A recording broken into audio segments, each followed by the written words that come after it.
और मंत्री अशोक चौधरी ने एक और जहां मतदान किया तो वहीं पत्नी नीता चौधरी के साथ उन्होंने मताधिकार का प्रयोग किया। बिहार सरकार में मंत्री अशोक चौधरी का बयान, हम जिस विचारधारा के साथ हैं उसे ताकत दे रहे हैं, बांकेपुर में कोई लड़ाई नहीं है।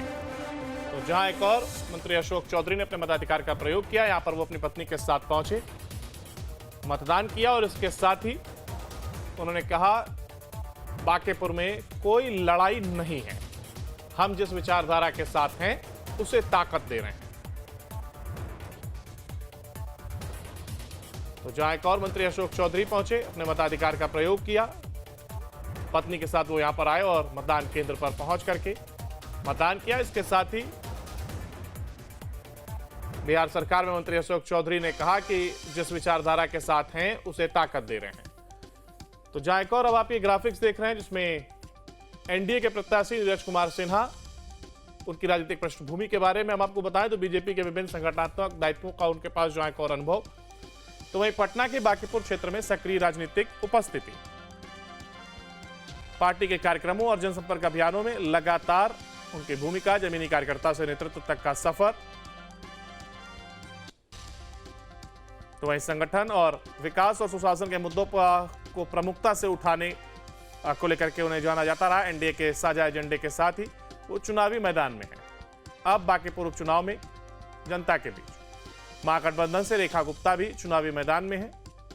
आरजेडी ने उनके नाम पर भरोसा जताते हुए चुनावी मैदान में उन्हें उतारा। तो वहीं इसके साथ ही आरजेडी ने उनके नाम पर भरोसा जताया है और पहले भी रेखा गुप्ता बांकीपुर सीट से चुनाव लड़ चुकी हैं। उनकी पहचान शहरी क्षेत्र में महिला राजनीतिक चेहरे के रूप में बनी हुई है। बांकीपुर में उन्होंने स्थानीय मुद्दों को लेकर के चुनावी अभियान भी चलाया। तो वहीं महागठबंधन ने उन्हें सामाजिक समीकरण साधने वाले उम्मीदवार के तौर पर पेश किया। आरजेडी नेतृत्व ने उनके जरिए बीजेपी के मजबूत गढ़ में चुनौती देने की कोशिश की है। कांग्रेस और वाम दलों के समर्थन से महागठबंधन की संयुक्त रणनीति सामने आई। रेखा गुप्ता के चुनाव मैदान में उतरने से बांकीपुर का मुकाबला दिलचस्प बना। उनकी उम्मीदवारी को महागठबंधन की सियासी रणनीति का अहम हिस्सा माना गया।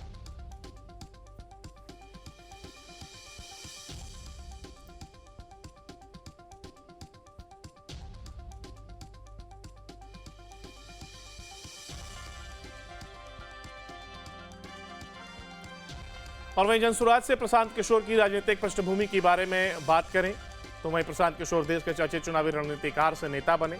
कई राष्ट्रीय और क्षेत्रीय दलों के चुनावी अभियान का हिस्सा रहे। 2021 में बिहार में बात बिहार की अभियान की शुरुआत की और इसके बाद राज्य भर में जनसुराज पदयात्रा निकाल करके जनसंपर्क किया। पदयात्रा के दौरान शिक्षा, स्वास्थ्य, रोजगार और भ्रष्टाचार को प्रमुख मुद्दा बनाया।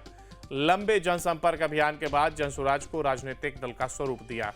प्रशांत किशोर खुद को पारंपरिक राजनीति का विकल्प बताते हैं। प्रशांत किशोर की राजनीति का फोकस सुशासन, शिक्षा सुधार पर रहा है।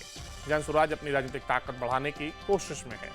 तो वहीं अगर बांकीपुर में बीजेपी के 30 सालों के सफलता की बात करें तो बांकीपुर में बीजेपी का सफर, बांकीपुर सीट पर 30 साल से बीजेपी का दबदबा, 1995 से लगातार बीजेपी का कब्जा, नितिन नवीन लगातार यहां से विजेता रहे।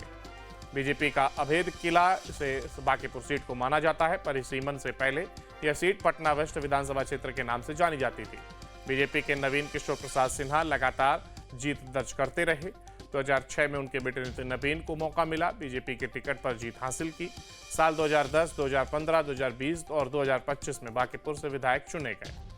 बीजेपी के सामने मजबूत गढ़ को बचाने की चुनौती, विपक्ष सेंध लगाने की कोशिश में जुटा।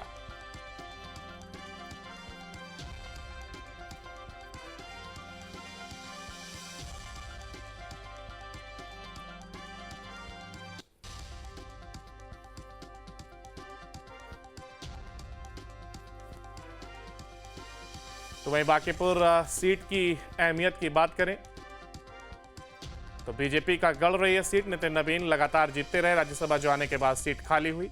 बीजेपी को गढ़ बचाने की चुनौती, आरजेडी वापसी की कर रही है कोशिश। तो वहीं जनसुराज से पीके की पहली चुनावी परीक्षा, प्रशांत किशोर ने की चुनावी राजनीति की शुरुआत। जहां एक और 3,79,000 मतदाता अपने मताधिकार का प्रयोग करेंगे।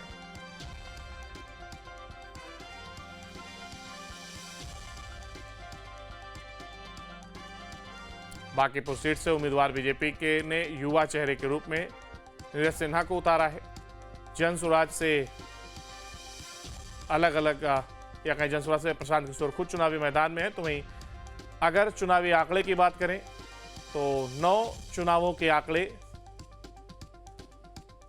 1995 में 57.6%, 2000 में 54.93%, 2005 में 49.12%, 2005 में अक्टूबर 69.33%, 2006 में 82.31%, 2010 में 72.06%, 2015 में 60.19%, 2020 में 49.05%, 2025 में 62.66% या कहें 66%।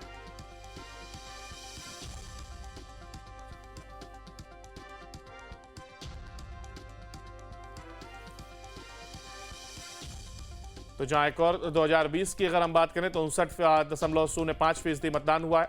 2025 में 62.66% मतदान हुआ।